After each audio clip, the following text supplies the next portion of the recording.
एक छोटे गांव में एक नन्हा शिशु बालक रहता था। उसका नाम गोपाल था। गोपाल के माता पिता नहीं थे। उसकी माता जन्मदात्री थी और पिता स्वर्गीय थे। गांव वालों ने उसे गोपाल नाम दिया क्योंकि उन्हें लगता था कि भगवान कृष्ण जैसे वह भी उनके जीवन में खुशियों की बरसात करता है। गोपाल की अनाथालय में विशेष स्थान होता था। यहाँ छोटे शिशुओं का ध्यान रखने और उनकी देखभाल का काम होता था। गोपाल छोटा था, लेकिन उसके मन में बड़े सपने थे। वह हमेशा उस दिन का इंतजार करता जब वह भी कुछ बड़ा करेगा। गोपाल का अनाथालय एक पुराने महल के अंदर स्थित था, जो कि अब बेहद खंडित और अवरुद्ध था।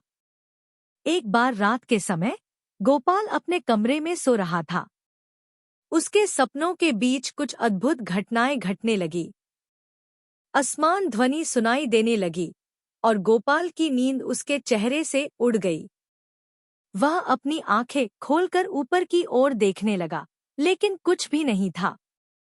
गोपाल ने अपने कमरे के बाहर की ओर देखा और उसे एक विचित्र प्रकार का महसूस हुआ।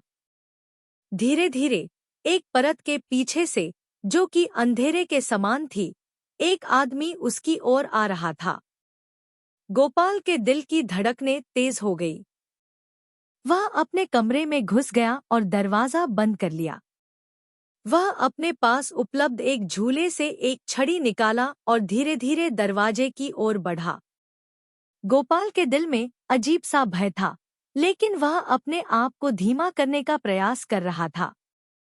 उसने ध्वनि सुनी और वह दरवाजे के पीछे कुछ लोगों की भीक्षाक आवाजों को सुनता था।